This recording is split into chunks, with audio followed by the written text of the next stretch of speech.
el examen para el viernes. Vamos a pasar para el viernes. Hoy vamos a seguir avanzando. Pero antes de avanzar,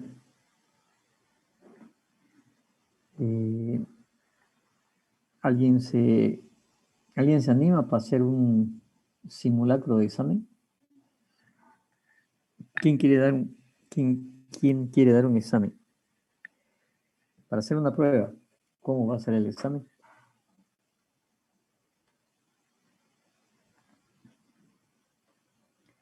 ¿Nadie?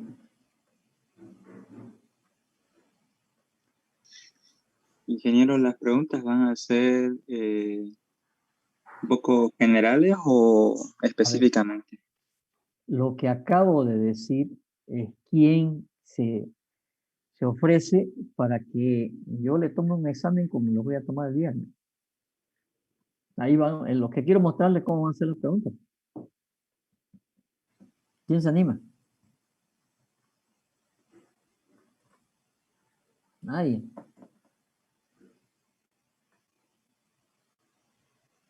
Ajá.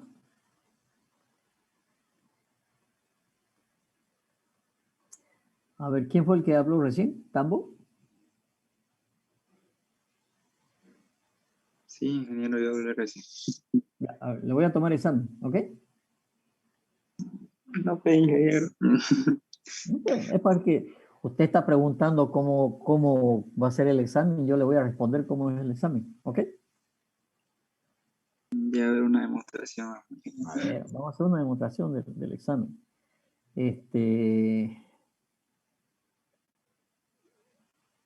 Prenda su cámara, porque es con cámara, ¿eh? No vengan que no tengo cámara, que no.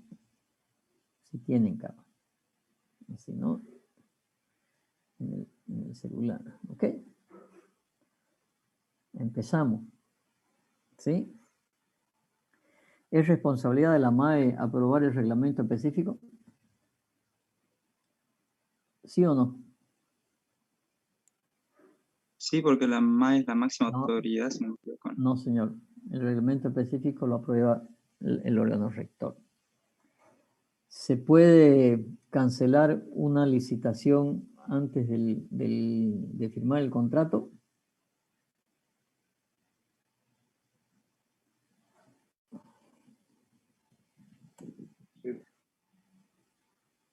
¿Sí o no? No responde. Sí.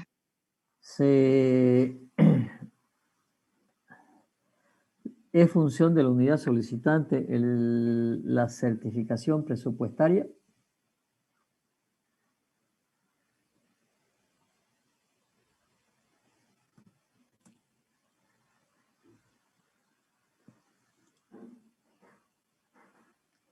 ¿Cuánto debe ser la validez de una propuesta en una licitación internacional?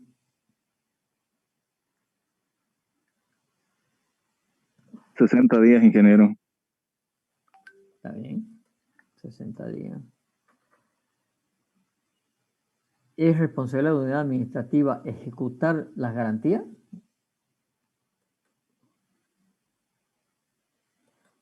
¿Quién ejecuta la garantía?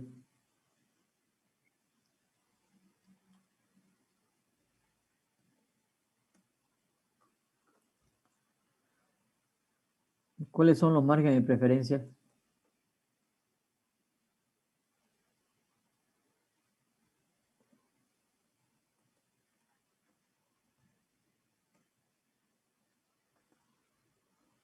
Si no me contesta, yo supongo que no sabe.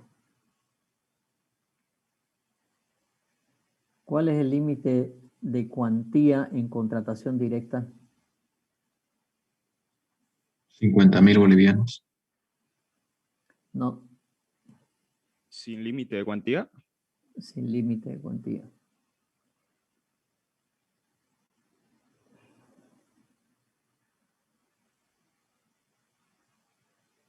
La MAE a ver, ¿quién nombra al RPC? La MAE. ¿Ah? La MAE. ¿Quién nombra la MAE? El pueblo. Depende, Depende de la organización.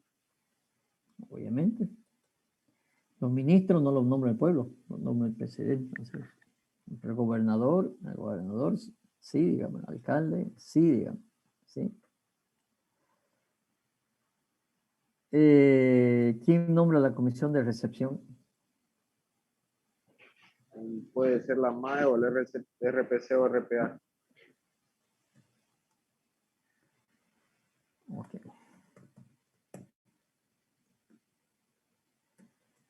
Ese va a ser el formato del examen. ¿Ok? Se han respondido 3 preguntas y media, digamos, sobre 1, 2, 3, 4, 5, 6, 7, 8, 9, 10. Tiene 30%. ¿Ok?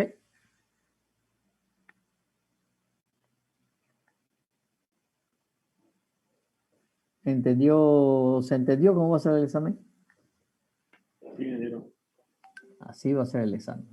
¿No es cierto? Una pregunta, otra pregunta, otra pregunta, otra pregunta, otra pregunta, otra pregunta. ¿Ok? Y oral cámara con cámara, o sea que no se tienten de tener documentos al costado, no se tienten tener la computadora al frente, no se tienten de copiar, porque me voy a dar cuenta, como va a estar con cámara, yo voy a ver si está, me va a mirar de frente. Entonces yo cuando vea que los ojos están para otro lado, está mirando otra cosa. ¿Sí? ¿Alguna otra duda? ¿Pregunta? ¿Alguien más quiere dar examen? Bueno, ya han visto el formato del examen. ¿Okay? Hemos terminado de ver la norma de contrataciones. En la última clase quedamos de que ustedes veían el tema del contrato, ¿sí? Eso es lo último que vimos, modelo de contrato. Entonces, antes de pasar a otro tema, quisiera saber si hay dudas sobre el tema del contrato.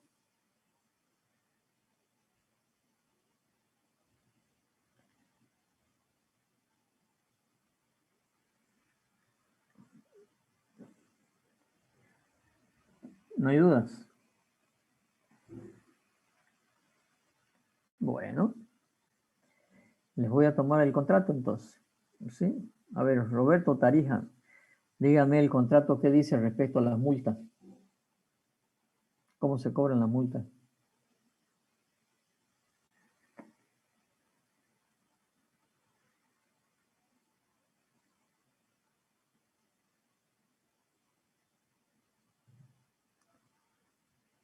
¿Quién sabe cómo se cobran las multas?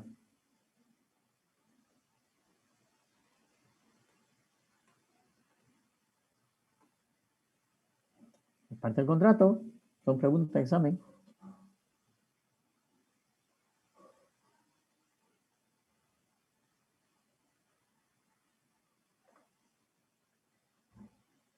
¿Cuándo se resuelve un contrato?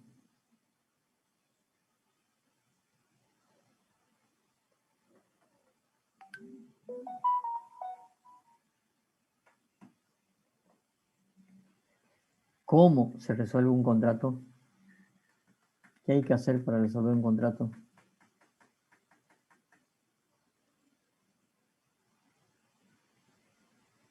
Estoy haciendo preguntas de examen. ¿Quién responde?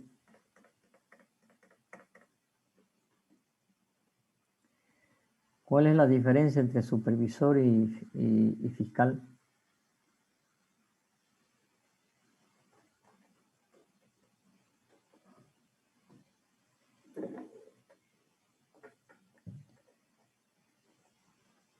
Voy a pasar a todo, ¿verdad? Creo, Disculpe. Disculpe, Sí, está haciendo preguntas al azar. Disculpe, ingeniero, va a disculpar que estaba sin audio. sí, estoy haciendo preguntas al azar, tipo ¿Ya examen. le puedo contestar, por favor? Conteste. Con respecto a la última pregunta que escuché fue acerca de del supervisor, la diferencia entre un supervisor y un fiscal. El supervisor de obra, perdón, es el que verifica las dimensiones, que están correctas la losa, las columnas, ¿no? Cuando, por ejemplo, cuando se vacía un hormigón, decía usted, nos explicó eso. Entonces él ve que verifica que todo esté según las especificaciones dadas, ¿no? Creo que hablaba también acerca de cuáles son las especificaciones dadas, sería, por ejemplo, las especificaciones técnicas con respecto a al control de la calidad, a los precios, a los plazos, a la cantidad de las obras que se hacen, ¿no? Legalmente. Mientras el fiscal es aquella persona que representa al dueño.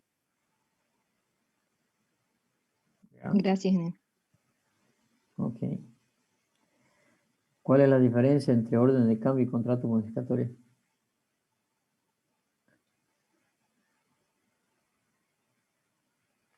¿Quién responde? Ingeniero, buenas tardes. En Buenas el tardes. contrato modificatorio se hacen, ¿no? Se puede incluir ítems y también lo que usted hablaba es se puede hacer modificaciones al diseño. En cambio, en el orden de cambio, ya no se modifica ni plazo ni monto del contrato. Y en el contrato modificatorio hay un 10% para que sí se puede, digamos, modificar del monto total. Y en el orden de cambio, solo un 15%. 5.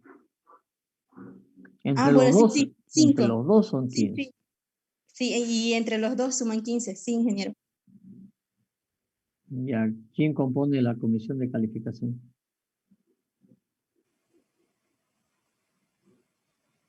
La comisión de calificación la designa el RPC y está compuesto por servidores públicos y que su propósito es evaluar el proceso de contratación.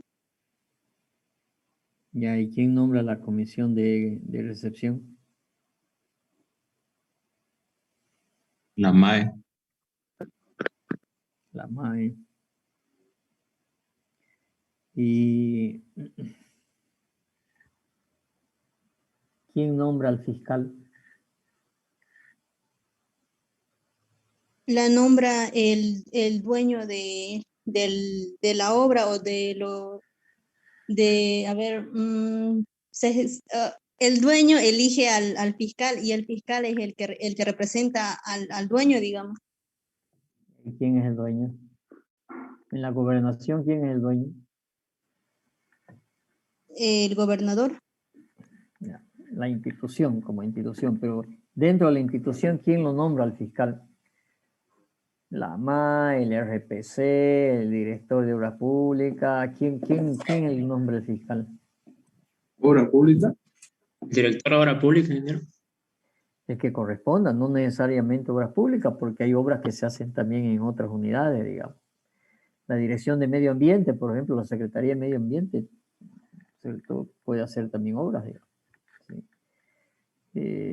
Entonces depende, en realidad, si lo queremos generalizar, ¿no es cierto? El fiscal lo va a nombrar el jefe de la unidad solicitante, porque ahí están los técnicos, ¿no es cierto? Ahí están los técnicos. Y si no hay, pedirá apoyo a otra unidad. Y si no hay, por último, será que puede contratarlo al final de cuentas, puede contratarlo un fiscal, ¿no es cierto? Como consultor de línea. ¿Qué es un consultor de línea?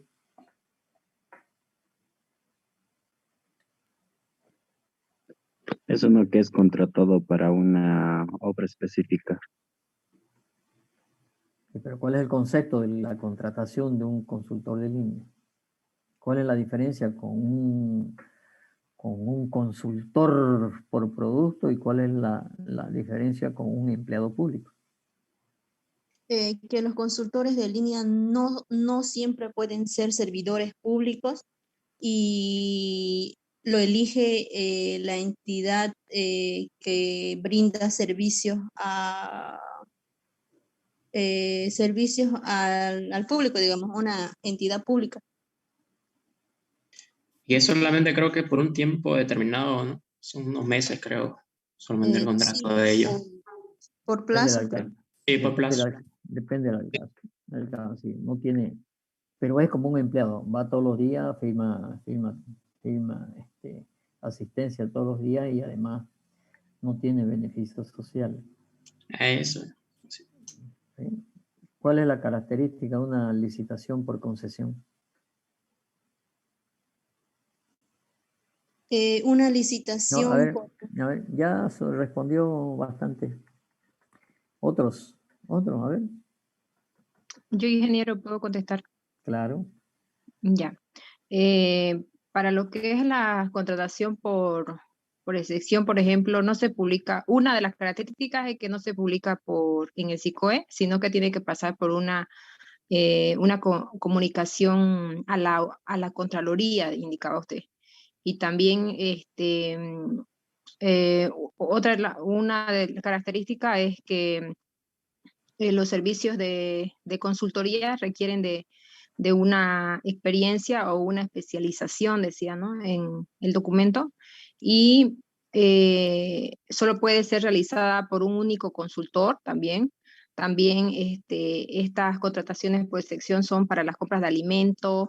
A ver, estamos confundiendo. Una cosa es excepción y otra cosa es concesión. Sí, perdón, ¿usted dijo excepción o concesión? Concesión, de conceder.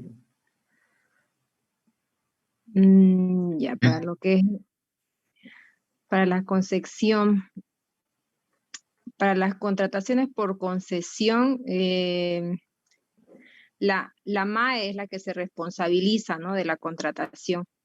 No, Ella tiene que hacer no, una resolución expresa. ¿Puedo responder, no. disculpe, ingeniero? Adelante. Es una contratación donde participa una entidad pública y un proponente donde la entidad pública cede un espacio público o servicios públicos a cambio de contraprestaciones y no van a entrar bienes de concesiones que especifique la Constitución Política del Estado. Ya, ¿cuál es el concepto entonces?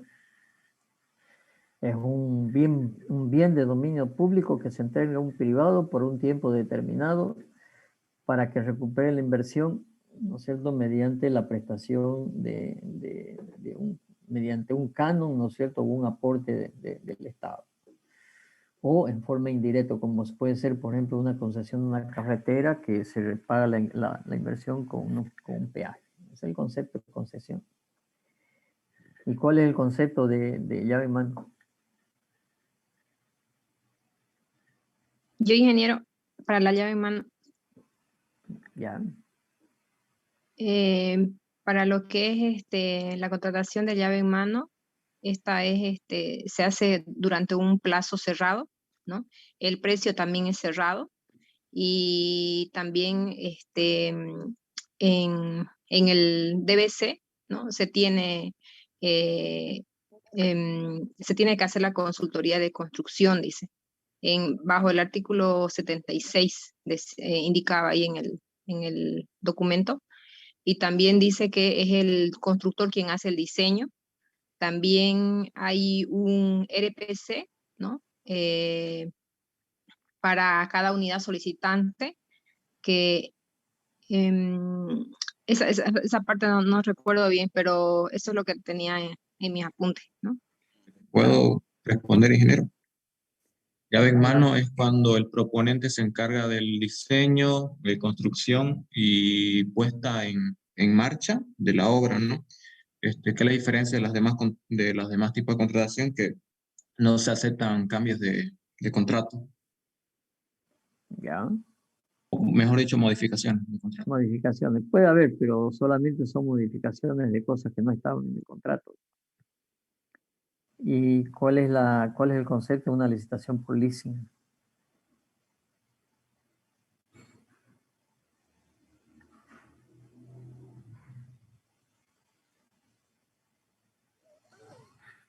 ¿Es un ¿Cuáles alquiler son? con derecho a compra? Sí, correcto. Respecto a equipo, mayormente. Es- eh, ¿Cuáles son las funciones del RPC?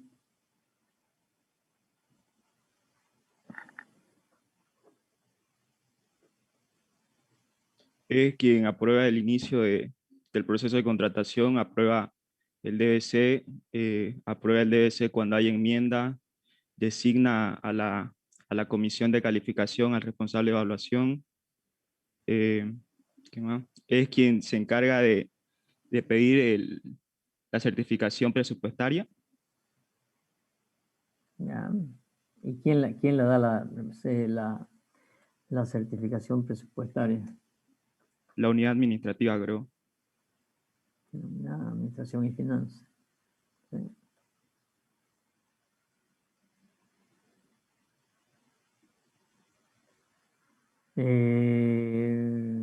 Bueno, son muchas más funciones, ¿no?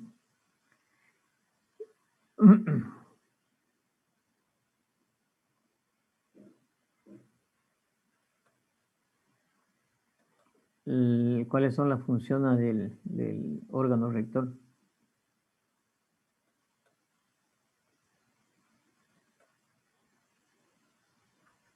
¿Puedo responder, ingeniero? Adelante.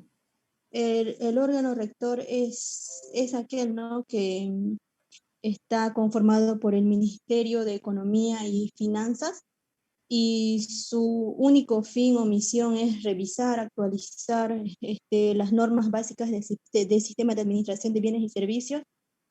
También administra el SICOES, también difunde las normas básicas del sistema de administración de bienes y servicios. Eso es lo que recuerdo. Ah, está bien.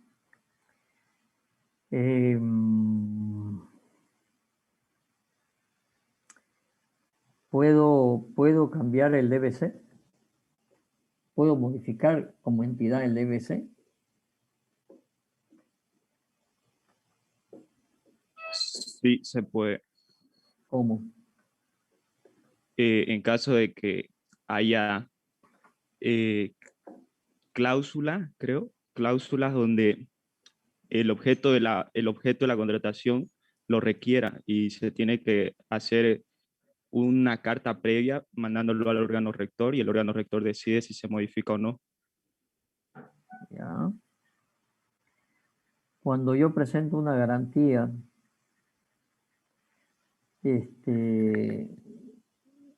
¿puedo elegir entre boleta o póliza de seguro o me lo impone la entidad licitante? El proponente decide. El proponente decide. El proponente decide. Ok.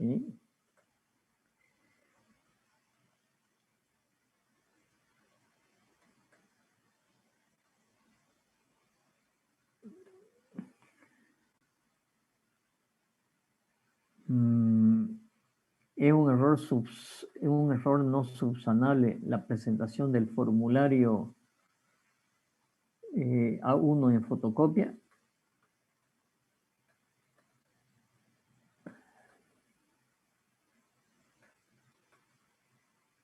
Sí, es no subsanable porque el formulario A1 es muy importante y no puede pasar desapercibida como los errores que sí pueden ser subsanables. Deme ejemplo de error subsanable. Los errores subsanables pueden ser quizás cuando me olvide firmar una hoja de mi propuesta. También un error subsanable puede ser que quizás me haya olvidado poner, claro, puse el monto, pero el BS, digamos, como usted dio un ejemplo en la clase, es lo que recuerdo. ¿Quién es el responsable de fijar el precio de referencia? La unidad solicitante. Ya. La comisión de calificación decide a quién adjudicar. No, ingeniero, solamente le Solo sirve. recomienda. Solo recomiendo. Solo califica Califica y recomienda. y recomienda, sí. Y si yo como RPC no estoy de acuerdo, ¿qué tengo que hacer? Tengo que hacer una justificación de por qué no estoy siguiendo la recomendación del informe de calificación. ¿Y a quién la mando esa justificación? A la MAE y a la Contraloría General. ¿Ya? Órgano rector. No, no, el órgano rector no. Tengo que mandarla a la Contraloría.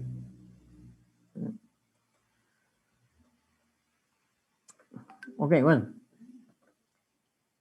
Ya estamos. Así va a ser el examen parcial. 1 por 1. Seguro que no vamos a terminar una clase. Definiremos algunas otras para continuar con el examen. ¿De acuerdo?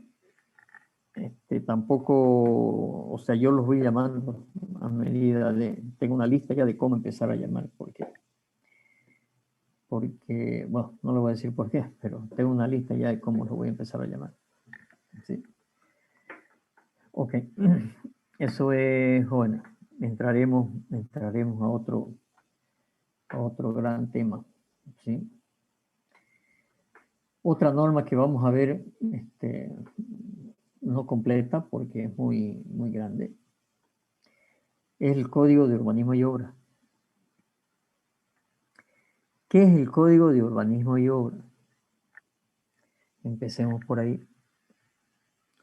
El Código de Urbanismo y Obra es una normativa que establece la forma de hacer los proyectos y la forma de aprobación de los proyectos por parte del municipio, y es una norma, ¿no es cierto?, de muchos aspectos de cómo se debe construir y de cómo se debe diseñar, ¿no es cierto?, sobre todo la arquitectura, porque no me dice cómo voy a diseñar la estructura, pues, ¿no es cierto?, eso lo hará el calculista. Pero las alturas, los retiros, los estacionamientos, las áreas construibles, las separaciones de los retiros, bueno, todo eso es lo que norma un código de obra. La experiencia de Santa Cruz es muy enriquecedora y ha sido ejemplo para muchas otras ciudades. Santa Cruz se empieza a desarrollar en la década de los 70, digamos, gracias a la regalía, al comité de Obras Públicas, aunque el Comité de Obras Públicas se fundó en el año 1931, pero no había recursos, porque el gobierno central no mandaba recursos.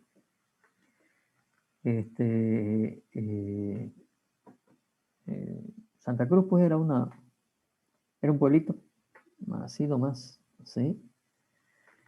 Yo no tengo 100 años, pero he conocido Santa Cruz que no llegaba ni al primer anillo. El primer anillo al norte, o la ciudad al norte, terminaba en el Hospital San Juan de Dios. La ciudad al sur terminaba en el Colegio Nacional Florida. De ahí para allá era selva. Había que pasar por muchas quintas hasta llegar al aeropuerto del Trompillo, por ejemplo, que está a pocas cuadras del Colegio Nacional Florida. Al este, la ciudad llegaba hasta el cementerio, que está en el primer anillo. Y al oeste llegaba hasta la Cañoto. Bueno, la Cañoto era lecho de río. Entonces, es una de las ciudades que tiene mayor crecimiento en el mundo. Santa Cruz es una ciudad, Santa Cruz de la Sierra es una ciudad de las que más crece en el mundo. Debe tener alrededor el lugar número 14 a nivel mundial, y a nivel sudamericano el cuarto lugar que crece más rápido. Entonces el crecimiento de la ciudad requería de, obviamente, hacer una reglamentación de construcción. En esas épocas no habían edificios de 2 pisos, ¿no? Habían casas solamente. Entonces, se tiene que organizar el Comité de Obras Públicas. Organiza y hace unos estudios que se llamó el plan Techín. Y ese plan de Techín planifica la ciudad. Y bueno, y después se continúa con la planificación y se define la planificación en anillos y radiales.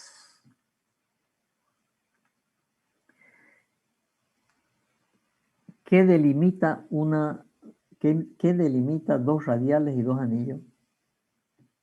¿Alguien sabe? Entre 2 radiales y 2 anillos, ¿qué hay? ¿Qué se llama esa unidad territorial entre 2 radiales y 2 anillos?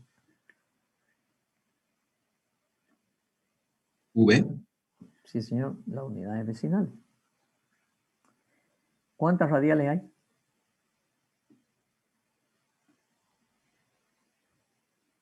¿Saben cuántas radiales hay?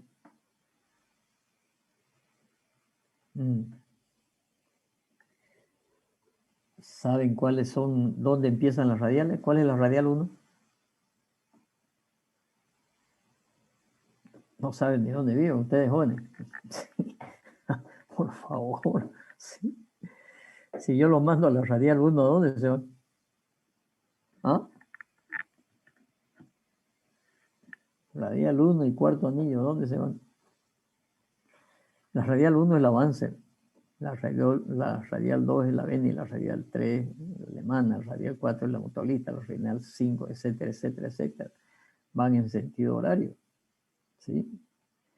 La Santos Dumont debe ser radial, a ver, radial 10, no.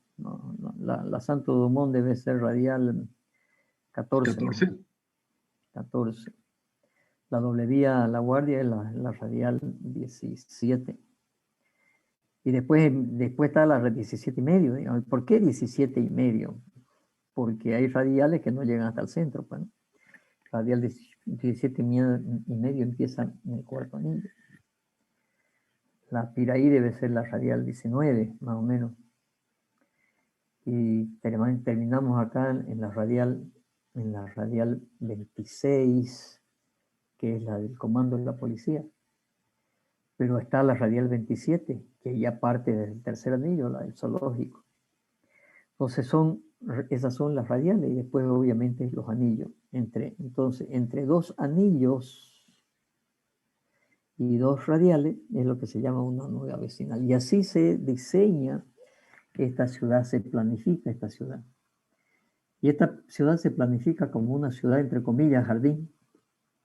Y por eso es, ¿no es cierto?, que el retiro, de donde se empieza a construir después de la línea municipal, tiene que haber 5 metros de retiro.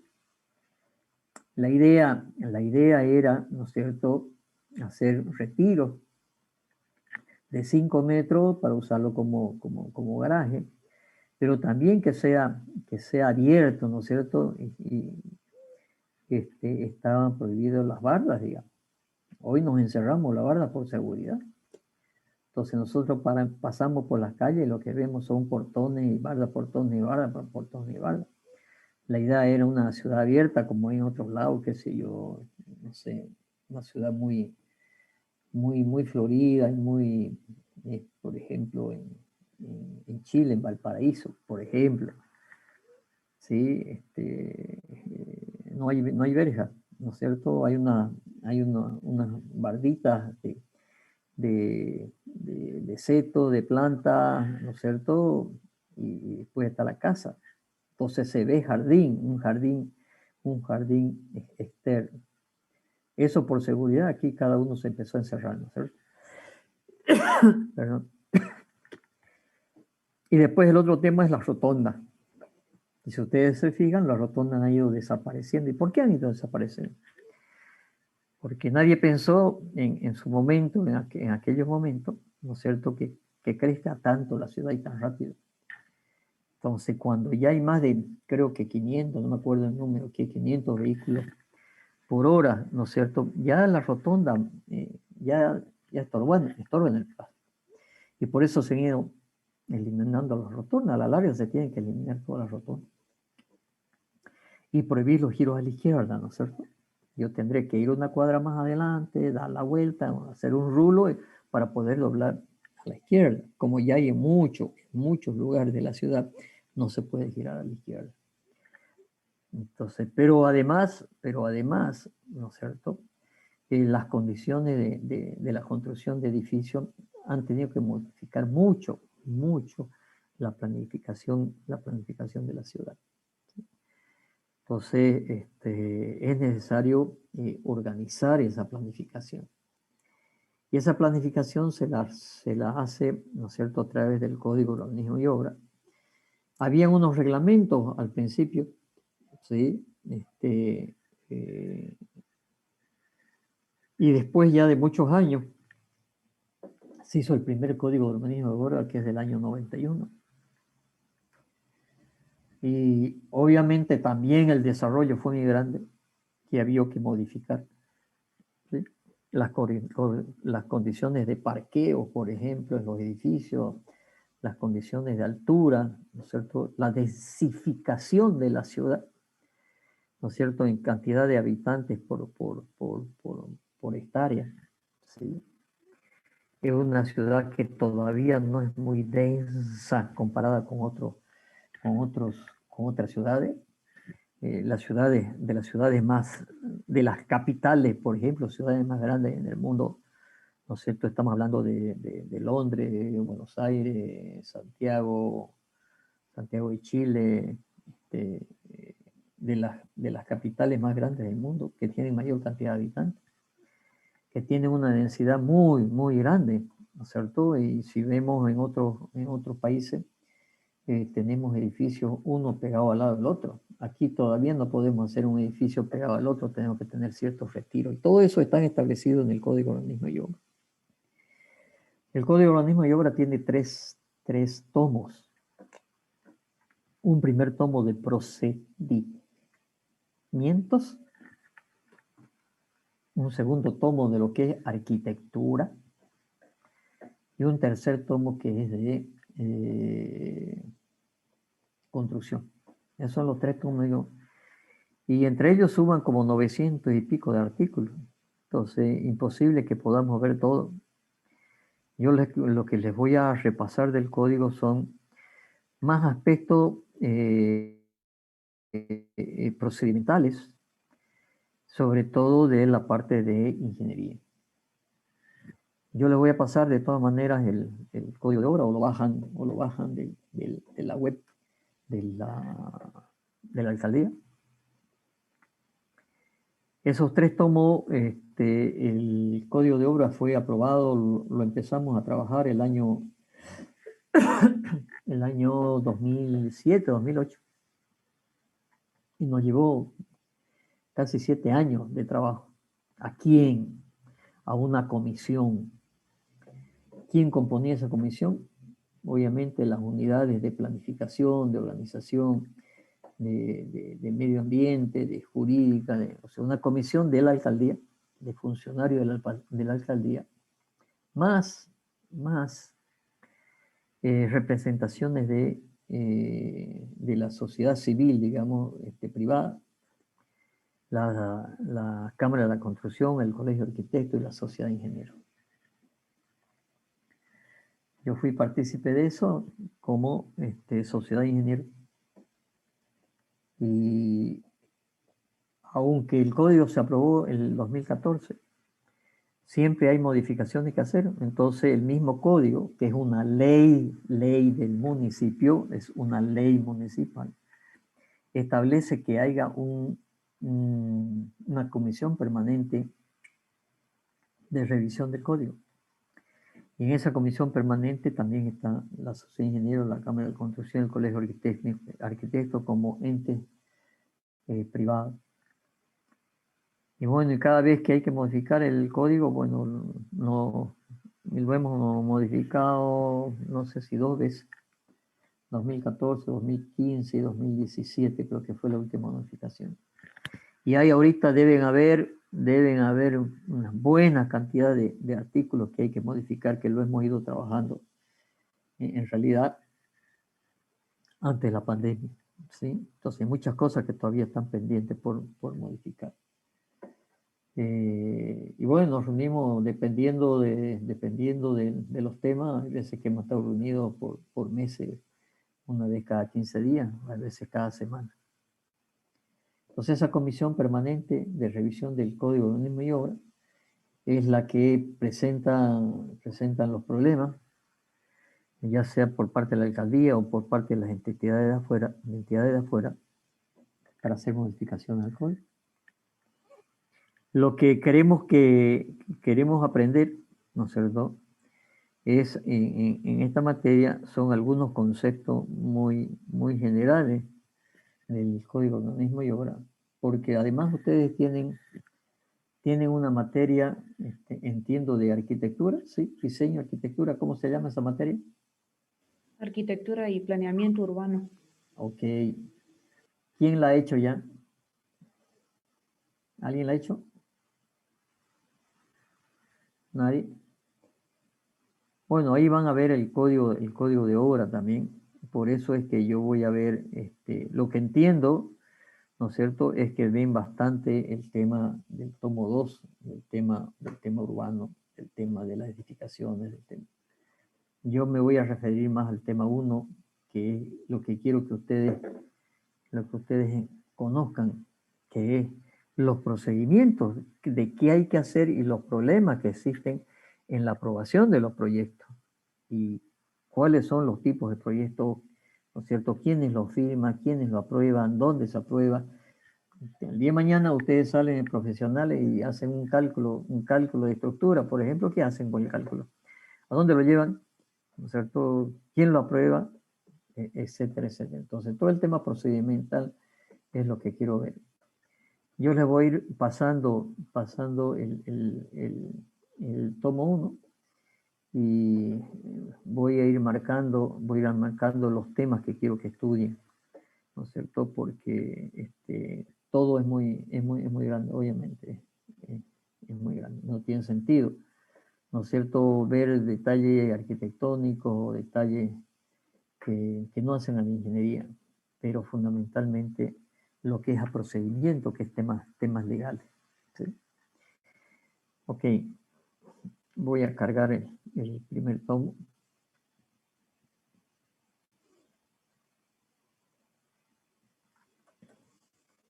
Voy a compartirlo.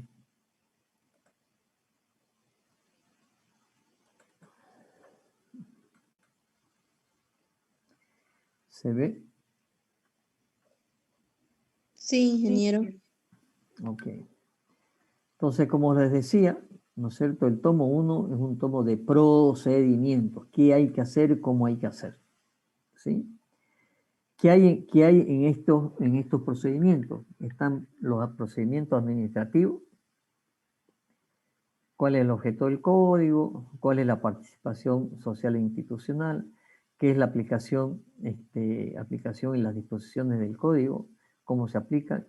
¿Quiénes son los profesionales habilitados? Aquí vamos a ver cómo nosotros los ingenieros participamos y cómo estamos habilitados para las cosas del código, definiciones, etc. Después están los procedimientos de las urbanizaciones. Esto es un tema, yo diría, a nivel de procedimiento, un 80% de arquitectura, porque las urbanizaciones las diseñan, ¿no es cierto?, los arquitectos urbanistas, pero nosotros tenemos que ver algo en esas urbanizaciones también, que es lo que quiero que veamos, ¿no es cierto? El tema de la topografía, los terrenos y todo lo que es el procedimiento para aprobar una urbanización, ¿no es cierto? Es un título bien largo, ¿sí? Pero vamos a ver cómo participamos nosotros. Procedimiento administrativo para la licencia de construcción. Esto es lo que quiero que veamos en detalle, ¿no es cierto? ¿Quién me da las licencias para construir? Obviamente el municipio. Pero ¿qué unidad del municipio y qué se necesita para tener una licencia de construcción? Y todo el tema de contravenciones, sanciones, multas, etcétera, ¿no es cierto? Y las normas y las construcciones que están fuera de normas, ¿sí? Las responsabilidades, ¿sí? Y aquí tenemos responsabilidad de los ingenieros. Y después hay unos anexos. Eso es el tomo 1, ¿sí? Entonces, empezamos por el tomo 1, ¿sí? Obviamente que todo este capítulo de qué es el código, cuál es su alcance, para qué es el código, ¿no es cierto? Lo tenemos que tener claro, ¿ok? Es tener las normas. Estas normas tienen que marcarse a lo que es una ley, que es el Plan de Ordenamiento Territorial, ¿sí? Y estas normas del código, o cubo, código de organismo y obra, me voy a referir como cubo, ¿no es cierto? Están todas las normas, ¿no es cierto?, de lo que hay que cumplir con el uso de suelo, edificaciones, parcelamiento, las alturas, los retiros, etcétera, etcétera. ¿Cuál es el alcance? El alcance, y esto es algo muy, muy importante, que tienen que hacer, ¿no es cierto?, la parte de urbanismo, arquitectura y construcción de obras públicas como privadas. Eso quiere decir, cosa que no se cumple, ¿no es cierto?, que normalmente las obras públicas, mismo municipio no cumple sus propias normas, y les voy a demostrar por qué. O, por ejemplo, viene una obra del gobierno nacional y el municipio no le hace cumplir las normas, ¿no es cierto?, que me hace cumplir a mí como un privado que construye. ¿Por qué? Bueno, ahí están las deficiencias de la administración pública, pues, ¿no? No porque sea una obra del gobierno central, una escuela, por ejemplo, una posta sanitaria que hace el gobierno central en la ciudad de Santa Cruz de la Sierra, ¿por qué no va a cumplir las normas? Debería cumplir las normas, pero bueno, son las deficiencias de la administración. La jurisdicción es el gobierno municipal autónomo de Santa Cruz de la Sierra, ¿sí? El gobierno municipal de Santa Cruz de la Sierra. Cuidado, no es el departamento de Santa Cruz, solamente la ciudad como municipio, ¿sí? Principios rectores.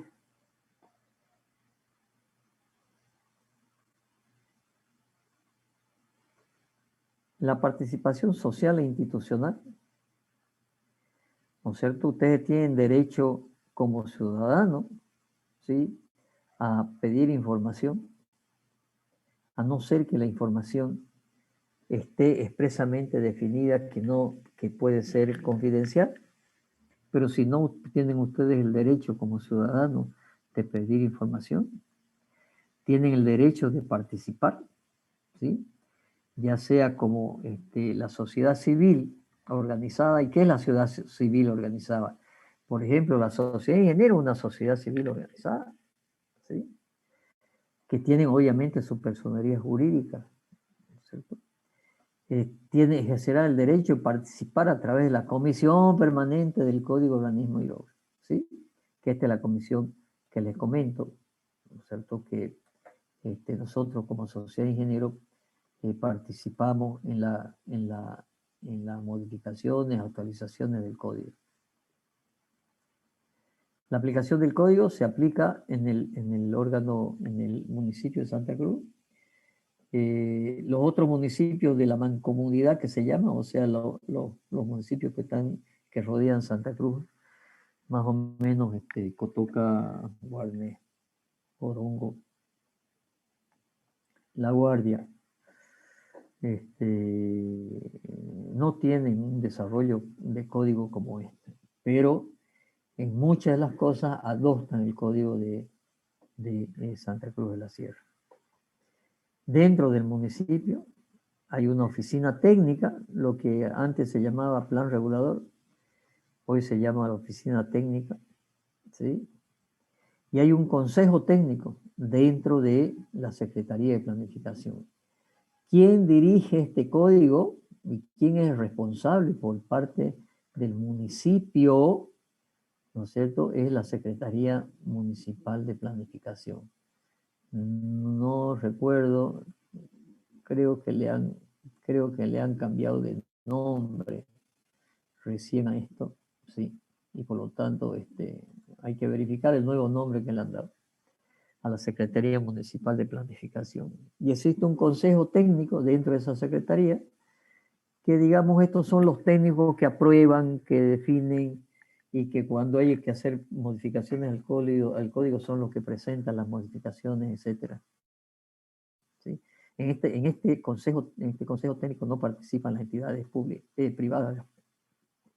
Acá está la Comisión Permanente del Código de Urbanismo y Obra, ¿sí?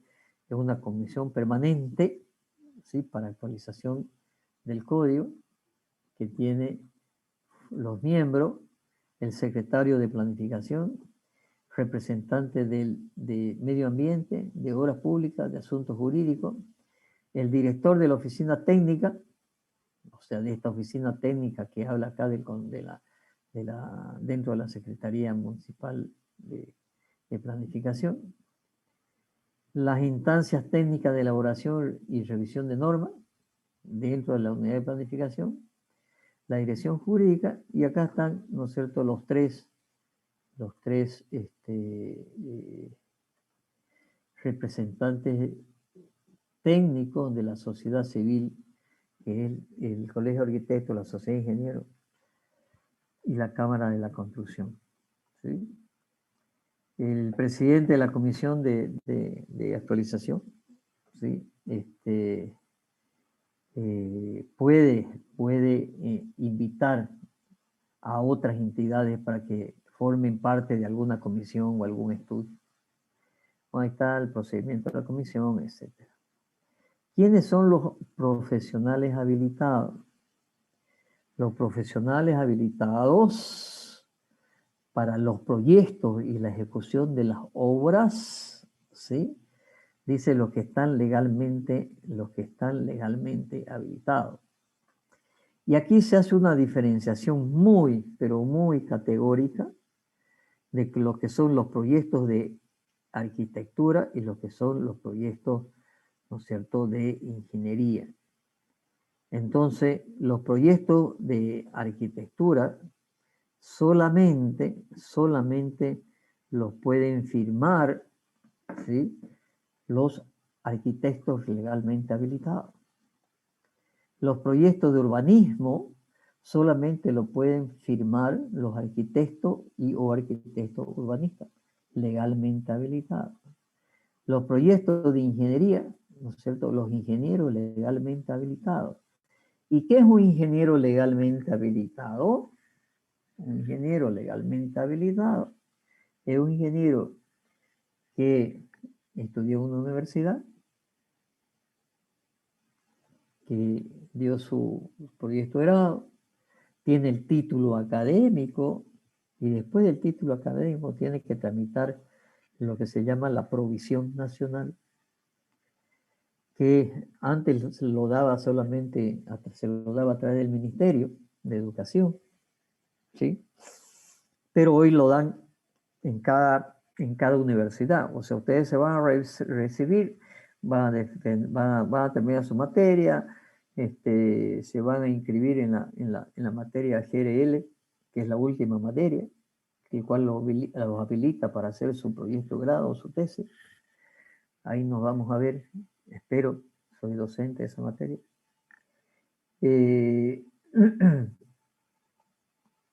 Y después le darán su título académico. Y después tramitarán en la misma universidad, les tarda 3, 4, 5 meses, y le dan su título en provisión nacional. Y ese título en provisión nacional es el que les dice que está habilitado para ejercer, ¿no es cierto?, la profesión de ingeniero civil. Sin embargo, hay una ley que ya les dije que la miren, que la vean, que la estudien, la ley 1449, que es la ley del ejercicio profesional de ingeniería. Es una ley que controla el ejercicio profesional de la ingeniería y la ley establece un registro nacional de ingenieros.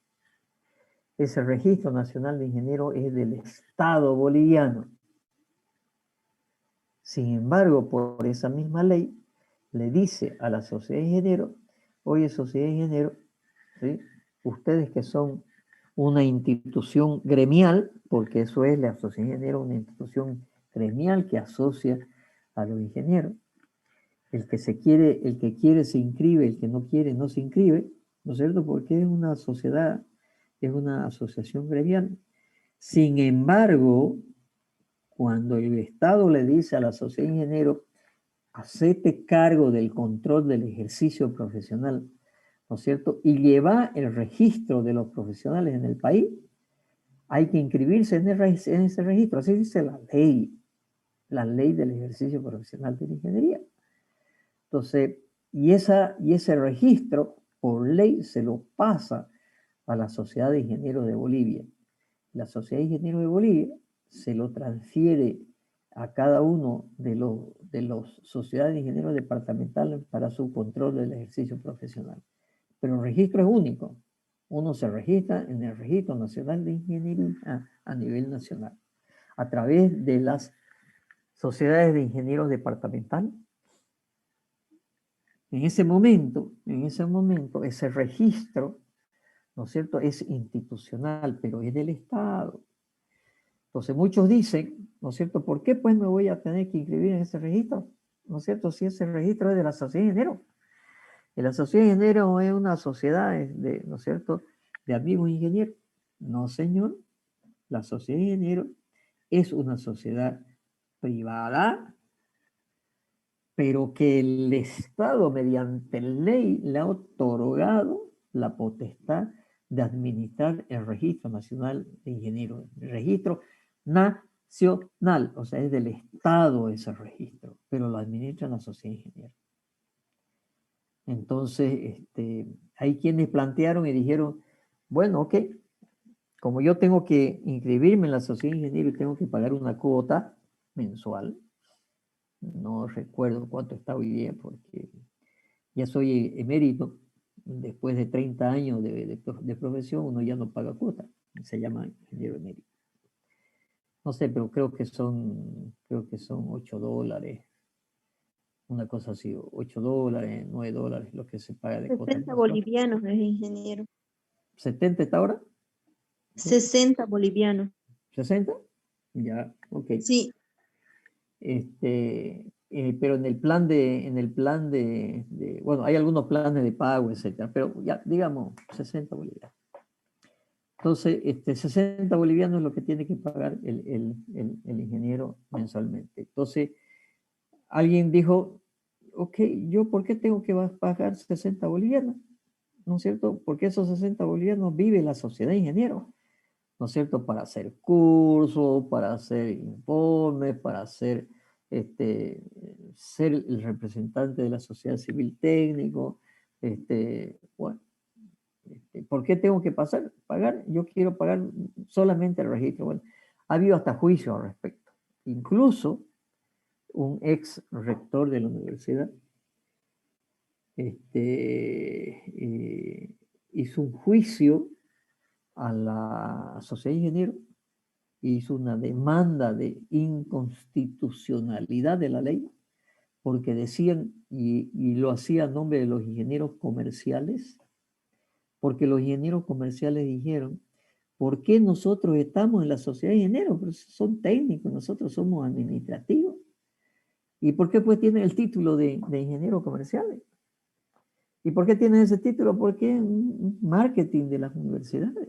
Pero el ingeniero comercial, ¿no es cierto?, termina y les aseguro que no sabe sacar una raíz cuadrada, pues, ¿no es cierto? Pues no son técnicos, no manejan la matemática, no manejan la ciencia exacta. Pero como las universidades han querido hacer marketing, ingeniero comercial. Y la ley 1449 establece claramente que toda profesional que tenga el prefijo por delante ingeniero tiene que registrarse en este registro del Estado. Entonces, don Jorge Justiniano, ex rector de la universidad, hizo un juicio de inconstitucionalidad de la ley de la sociedad de ingenieros, digamos. Y lo perdieron. Sí. La sentencia constitucional dice, no señor, la ley es la ley. Todo el que lleve el prefijo ING por delante, ¿no es cierto? Y se dice ingeniero, tiene que estar en el registro. Y tiene que registrarse. No le queda otro porque así dice la ley, ¿no es cierto? Entonces, eso quiere decir y el que ejerza la profesión sin estar inscrito en el Registro Nacional de Ingeniería, ¿no es cierto?, está haciendo un ejercicio ilegal y le puede venir juicio y hasta preso. Ya han ido presos, creo que unos 2 han ido presos en estos años, ¿no es cierto?, que la sociedad de ingenieros le ha dicho, no señor, no, yo no quiero inscribirme, pues no, muy bien, juicio y hasta preso puede ir por hacer el ejercicio ilegal de la profesión. Entonces, no todas las profesiones tienen ley.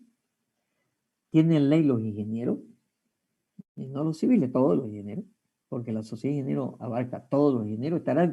Dentro de ellos estará el colegio de ingenieros civiles, el colegio de ingenieros químicos, industriales, mecánicos, eléctricos, electrónicos, medioambientales, son colegios, pero la sociedad de ingenieros agrupa a todos los ingenieros.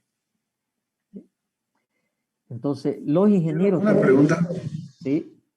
Yo he visto que los ingenieros tienen código, creo que es RNI, si no me equivoco. Sí, correcto, RNI. Pero ese código, ¿quién se lo da? Porque he conocido ingenieros que, o sea, han sido titulados de la universidad, pero han trabajado mucho tiempo sin ese código. Así. A ver, por eso les digo, a ver, ustedes reciben título académico y título de provisión nacional. Eso se lo da y se lo otorga la universidad. Con ese título, ¿no es cierto?, ustedes van a la sociedad de ingenieros, presentan su título, sus papeles, su currículum, y pagan su cotita de inscripción y lo registra la sociedad de ingenieros a nivel nacional, porque el registro lo tiene la sociedad de ingenieros a nivel nacional, pero se lo hace a través de las departamentales. El que le da el registro, esa es la sociedad de ingenieros. ¿Y por qué una sociedad privada le está dando un registro? Porque la ley 1449, el Estado boliviano le ha dicho a la sociedad de ingenieros, hacete cargo de esto y vos llevas este registro. Entonces, el que da un certificado el día de mañana de que yo estoy en ese registro nacional de ingenieros es la sociedad de ingenieros, por potestad de la ley 1449. No por ser sociedad de ingenieros, ¿no es cierto? Antes de la ley 1449, la sociedad de ingenieros no tenía nada que hacer, digamos. Lo que había antes de este registro era el Consejo Nacional de Ingeniería. Y ese Consejo Nacional de Ingeniería estaba formado, ¿no es cierto?, había el Ministerio de Educación, estaba el Ministerio de Obras Públicas y estaba la Sociedad de Ingenieros. ¿Sí? Pero después de la ley 1449, el Estado le dice, oye, sociedad de ingenieros, hacete cargo de esto. Vos haces el control del profesional, del ejercicio profesional de ingeniero, vos vas a dar el registro, ¿no es cierto? Y cuando yo te pida, me vas a dar cuenta. Entonces, la sociedad de ingenieros a nivel nacional, ¿no es cierto?, es la que inscribe a los ingenieros en el país en ese registro. Ella es la que da el registro, la sociedad de ingenieros a nivel nacional.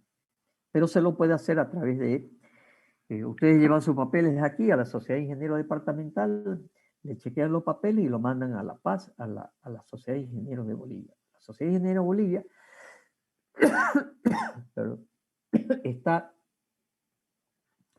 estructurada, digamos, en lo que se llama la sociedad de ingenieros de Bolivia y la sociedad de ingenieros departamental de Santa Cruz, Cochabamba, Chuquisaca, Beni, Potosí, Tarija, Pandorura, etc. Hay una sociedad de ingenieros departamental, pero el que tiene el poder de la ley es la sociedad de ingenieros a nivel nacional, donde la sociedad de ingenieros nacional tiene un directorio que es por elecciones nacionales de los ingenieros, ¿no es cierto? Y donde tiene que haber un representante de cada uno de los departamentos, más un presidente, un secretario y un tesorero, pero más un representante.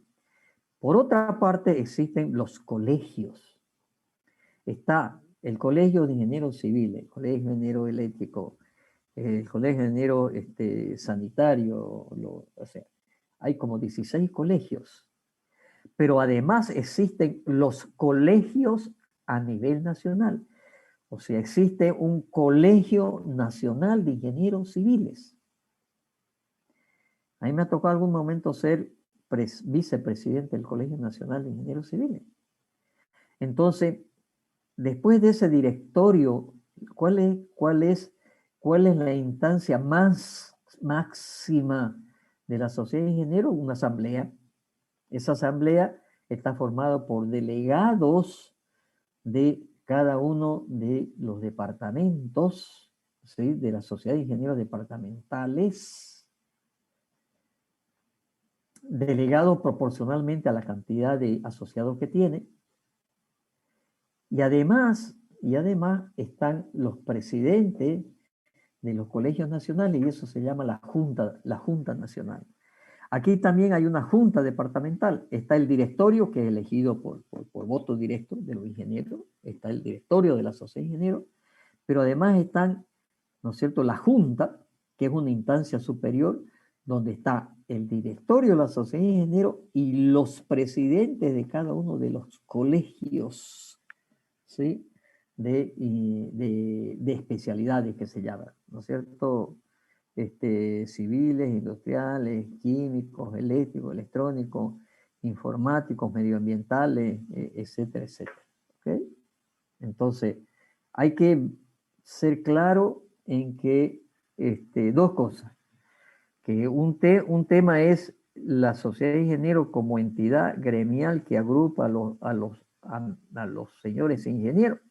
Y otra cosa es el Registro Nacional de Ingeniería, que lo tiene la sociedad de ingenieros por ley. Por lo tanto, para hacer el ejercicio legal de la profesión, tengo que estar inscrito en ese registro. Y como usted dice, hay ingenieros que han estado 20 años sin tener que firmar nada, pues, ¿no? Y se les ocurre hacer cálculo de estructura. Un momentito, tenés que registrarte, ¿sí? Tenés que registrarte en el Registro Nacional de Ingeniería, porque si no, estás haciendo el ejercicio ilegal de la profesión. Incluso hay docentes en la universidad, ingenieros que dictan clase y no están registrados. Y eso es también delito. Cada vez que hay un cambio de autoridad, la sociedad de ingenieros va y les dice: señor rector, ¿no es cierto?, los ingenieros deben registrarse, ¿no es cierto? Pero bueno, ustedes saben lo que son las instituciones. Pero hoy por hoy existen todavía ingenieros que son docentes, que nunca han tenido que firmar nada, pero legalmente para hacer docencia es ejercicio de la profesión. Porque le dicen, ¿no es cierto?, usted para dar clase de hiperestática tiene que ser ingeniero civil. Y para ser ingeniero civil y ejercer la profesión, tiene que estar inscrito en ese registro. Pero es así. Entonces, por eso es que los proyectos, acá dice en el código, los proyectos de ingeniería los firmarán, ¿no es cierto?, los profesionales ingenieros legalmente habilitados. Las profesiones que tienen ley del ejercicio profesional son los ingenieros, los arquitectos, los economistas, los auditores, y creo que los odontólogos. No hay más profesiones que tengan una ley del ejercicio profesional. Pero, sin embargo, en estos últimos tiempos del socialismo del siglo XXI, donde el concepto del socialismo es menor participación del sector privado y más del sector público, se cuestionaron, ¿no es cierto?, de por qué existen estas agrupaciones, ¿no es cierto?, profesionales particulares, ¿no es cierto?, con poderes de ley del ejercicio profesional de la ingeniería. Entonces, ¿no es cierto? Para ejercer legalmente la profesión, un abogado tenía que inscribirse en el colegio de abogados. El gobierno de don Evo Morales les quitó esa potestad. Y le dijo, muy bien, señor, usted se tiene que inscribir abogado ahora en el Ministerio de Justicia. Lo propio hizo con los abogados. Usted quiere ejercer la profesión, tiene que inscribirse en el Ministerio de Salud. Y lo propio quisieron hacer con los ingenieros, quitarnos nuestra ley. A mí me tocó participar en estas negociaciones, ¿sí? Por lo menos eso nos costó como sociedad de ingenieros. Yo iba en una comisión, ¿no es cierto? Yo era asesor de la sociedad de ingenieros, no la de Santa Cruz, era asesor de la sociedad de ingenieros a nivel nacional.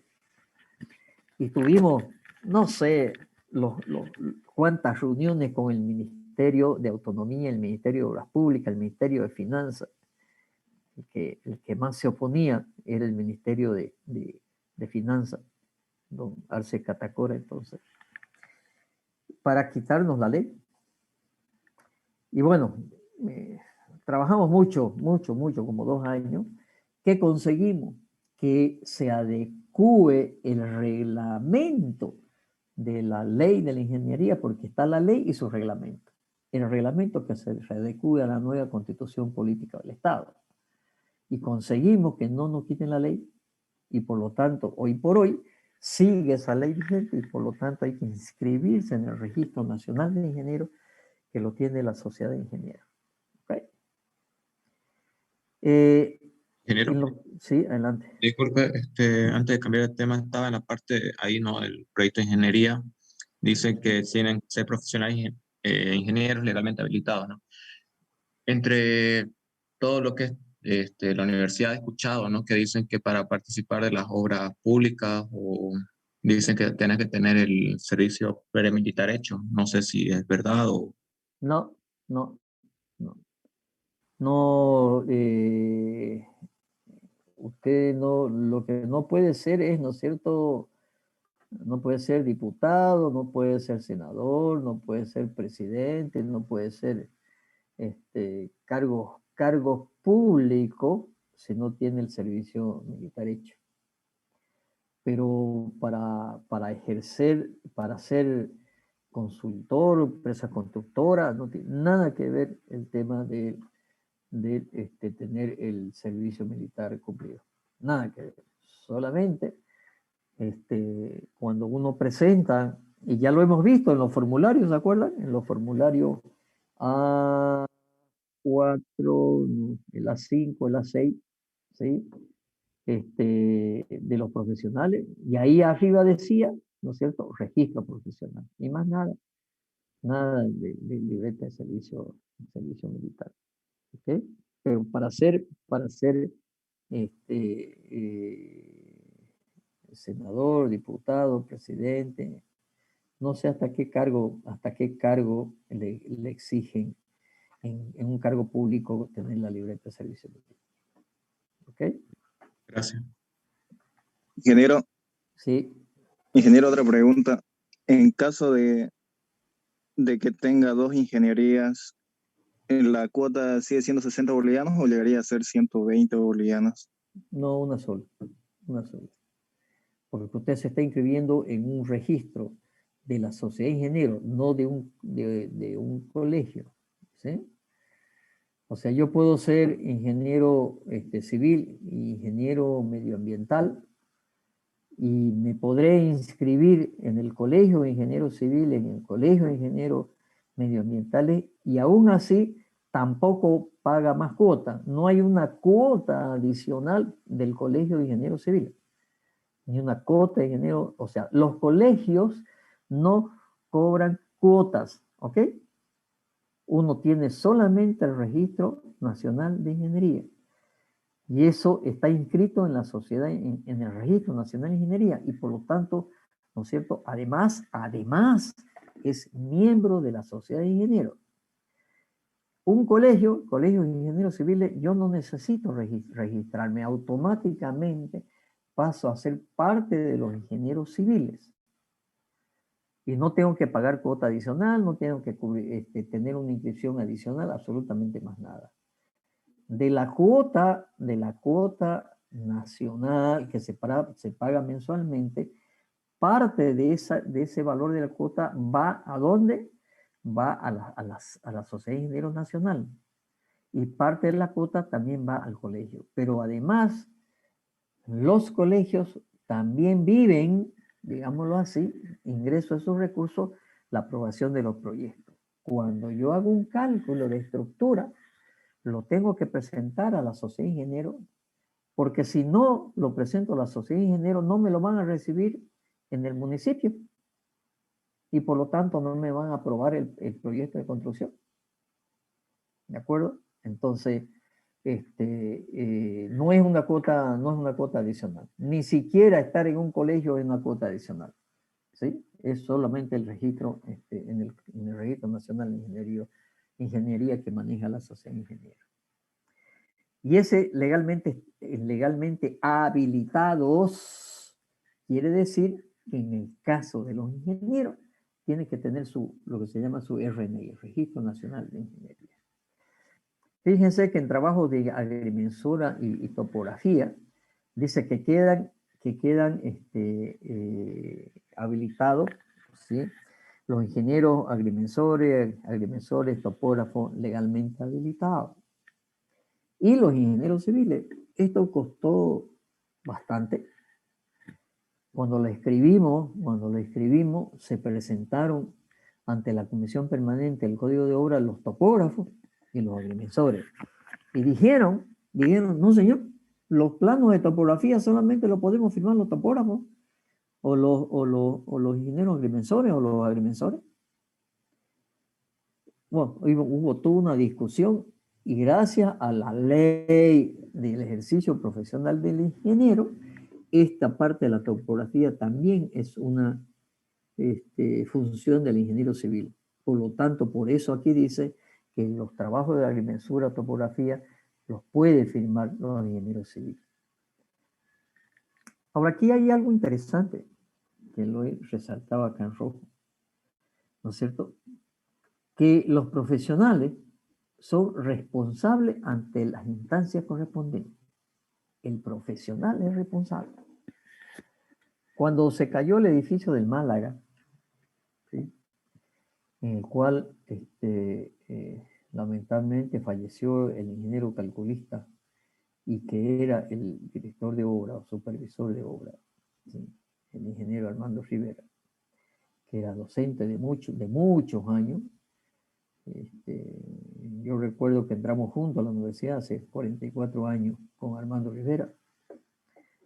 De alguna manera, dentro de los juicios que se generaron, hubo un abogado que quiso trasladarle la responsabilidad a la familia del ingeniero Armando.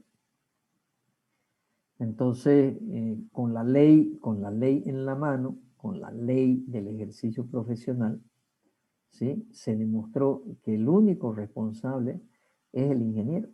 Y bueno, lamentablemente el ingeniero murió debajo del edificio, pues. Entonces no se podía pasar ningún tipo de responsabilidad a la familia. Pues la ley dice el único responsable técnico es, ¿no es cierto?, el ingeniero. Y aquí lo que nos dice el código, ¿no es cierto?, que somos responsables legales ante la instancia correspondiente. Firmamos y somos responsables de lo que... Y más nadie, solamente el que firma. ¿Ok? Bueno, jóvenes, acá viene todo el tema de siglas. ¿Sí? A ver, yo les voy a pasar este archivo, ¿sí? Y fíjense que tengo subrayado varias cosas. Entonces, esos temas que tengo subrayado es lo que vamos a ir estudiando, ¿de acuerdo? ¿Sí? Pero bueno, lo veremos en la próxima clase. De todas maneras, este archivo así subrayado del tomo 1 se lo voy a pasar al grupo. ¿De acuerdo? ¿Alguna pregunta? Ingeniero, tengo Sí, una sí. pregunta. Sí. Usted dijo que tenemos que dar una mensualidad de 60 bolivianos, ¿no? ¿Y Ujú. qué pasaría si por cosas de la vida yo me vaya a otro país y ya inscribí toda la sociedad de ingenieros bolivianos Ujú. y no de esas cuotas y después de 5 años me aparezca, ¿cuál sería el procedimiento que me seguiría? A ver, ahí hay un tema bien complicado. ¿Por qué? Porque eh, supongamos, le voy a dar el caso mío. Yo me recibí el año 75, me quedé a trabajar en la Argentina y me vine aquí el año 77 más o menos. Y me inscribí más o menos en el año 78 en la Sociedad de Ingenieros, perdón, en el Registro Nacional de Ingeniería. Me cobran las cuotas desde el momento que me recibí. Había casos de ingenieros que estuvieron 20 años afuera y quisieron registrarse. Y le dije, muy bien, usted tiene que pagar desde el momento que se recibió, tiene que pasar 20 años de cuota. Para mí es un tema irracional, digamos. Eso se ha logrado de alguna manera regularizar. ¿Para qué? ¿Y por qué eso? Porque sucede que después de que usted tiene 30 años, ya no paga más cuota. ¿Sí? Entonces, por eso se obligaba a que pague todas las cuotas desde cuando se recibió. La nueva normativa, no sé si ya se introdució al estatuto, es que si yo llego con 10 años, ¿sí? Bueno, empezaré a pagar desde cuando llego, pero dejaré de pagar no cuando tenga 30 años de ejercicio, sino cuando tenga 30 años de pagar cuotas. Y con eso se soluciona el tema. En el caso que usted plantea, ¿no es cierto? Se puede pedir permiso. Si usted sabe que se va a ir del país durante, no sé, 1 año, 2 años, 3 años, pide permiso, ¿no es cierto? Y pide la solicitud de suspensión de pago de cuota porque va a estar en el extranjero. Y cuando vuelve, se empieza nuevamente empieza a pagar. Pero ser emérito solamente le darán cuando usted tenga 30 años de pago efectivo de cuota. ¿Qué pasa con los extranjeros? Extranjeros que vienen por proyecto. Entonces, si viene una empresa que trae un especialista, ¿no es cierto?, a trabajar acá y ingeniero, tiene que inscribirse en la sociedad de ingenieros. Pero no es lo mismo un registro de un profesional extranjero temporal, que es por 1 año, y después se la puede ampliar hasta otros 2 años, que un extranjero que viene a quedarse en Bolivia, ¿no es cierto?, y que tiene que hacer la reválida de su título. ¿Qué es la reválida de su título? La reválida de su título es que yo voy a la Universidad Boliviana, o hoy me lo puede hacer incluso la Universidad Estatal de aquí. Póngase que llega un extranjero o un boliviano que estudió en el extranjero. Llega, va aquí a la René Morena, presenta su documentación y pide la reválida. ¿Qué es lo que hace este rectorado? Bueno, hay una sección de título que se llama. Esa sección de título lo que hace es, le pasa a la carrera correspondiente, ingeniería civil en este caso, y hay una comisión que revisa el pensum, o sea, todas las materias que hizo, ¿sí? Y tiene que tener cumplidas por lo menos el 80% de las materias de la carrera de aquí para que lo habiliten, ¿no es cierto?, y se le haga la reválida. Esa es una comisión que existe y yo soy parte de esa comisión de reválida. Somos 3 docentes que hacemos la reválida. Entonces, revisamos el pensum y decimos, ok, cumple el 80% y por lo tanto le corresponde la reválida. No cumple, no corresponde la reválida. ¿Sí? Entonces, eso se llama la revalidación del título de un extranjero. Pero un extranjero puede estar hasta 2 años sin hacer reválida, ¿no es cierto?, pagando, creo que paga $500, y tiene una reválida por un año y después por otro año más. Pero si sigue, si se queda acá por más de 2 años, tiene que hacer el proceso de reválida. La universidad, además, se toma el trabajo de verificar ante la universidad donde dice que él salió. Hoy es muy fácil, se le manda un correo, ¿no es cierto? Y se le dice, señor rector o jefe de carrera de la universidad tal, aquí tengo un alumno que dice que ha sido recibido de ahí, certifíquemelo. Además, hace una certificación. Por supuesto que no puedo traer cualquier papel. Si yo vengo del extranjero, tengo que hacerme sellar mi título, mis programas analíticos, toda mi documentación, la tengo que hacer sellar en el consulado del lugar donde estoy. Ese consulado donde estoy, ¿no es cierto?, tengo que después hacerlo sellar en la Cancillería del país de donde estoy viniendo. Y después tengo que traer mis papeles a la Cancillería de Bolivia. ¿Por qué? Porque la Cancillería del país extranjero, ¿sí?, verifica, ¿sí?, la firma del consulado de la ciudad donde está. Después el canciller boliviano certificará la firma del canciller del país extranjero. Y después con esas certificaciones, ¿no es cierto?, recién empiezo a hacer el trámite en la universidad. Hoy también es más fácil, ¿no es cierto?, porque hay delegación de la Cancillería aquí en Santa Cruz. Antes todo eso había que hacerlo en La Paz. Y si es de una universidad de extranjero en otro idioma, tendrá que hacer una traducción oficial, hay traductores oficiales, una traducción oficial de todos los documentos de su título. Esa es la forma de registrarse para los extranjeros. Pero puede ausentarse el tiempo y pide licencia de pago por el tiempo que va a estar afuera. Por supuesto, no va a ser, me voy 2 meses, ¿no es cierto?, no voy a pagar, tampoco así, digamos, ¿cierto? Tiene que demostrar que se está yendo 2, 3 años a algún lado y después volver. ¿Alguna otra pregunta?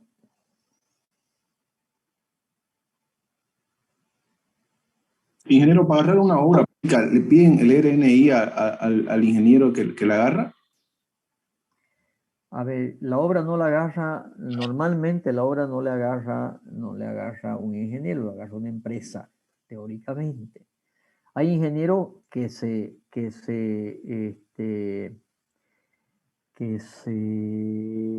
dedican a construir en forma directa, ¿no es cierto?, sin empresa. Entonces viene un cliente y le dice, haceme mi casa. Y yo, ingeniero, ¿le puedo construir su casa? Le puedo construir su casa. El dueño, si quiere, me pide mi RNI, si no, no. Debería ser, si quiere estar más o menos seguro que es ingeniero, lo menos que debería hacer, oye, pásame tu currículum y muéstrame tu RNI, ¿no es cierto?, que sos ingeniero. O sea, yo no le daría mi casa, que me la construya a alguien que no tiene RNI, digamos. Aunque hay constructores, ¿no es cierto?, incluso que no son ingenieros, que construyen muy bien porque tienen experiencia de años.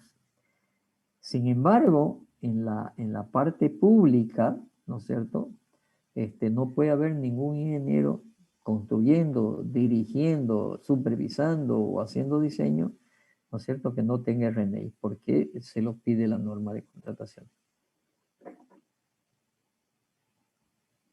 Y en caso, por ejemplo, si hay una empresa, digamos, extranjera que se postula para agarrar una obra, ¿le piden su RNI del país que es? No, le piden el RNI de aquí. Ahora, imagínense que viene una empresa a hacer una propuesta, ¿no es cierto? Y es primera vez que viene a este país y no sabe si va a ganar o no va a ganar, ¿sí? Entonces, cuando es un extranjero, sí presenta, ¿no es cierto?, su registro profesional de afuera. Pero ya si se gana la obra, para empezar a trabajar, ese ingeniero tiene que registrarse. Gracias, ingeniero. Ok, bueno. Ok, joven. ¿Más preguntas? No hay más preguntas. Nos vemos el viernes del examen. ¿Ok? Hasta luego. Hasta luego, ingeniero. Hasta luego. Recording stopped.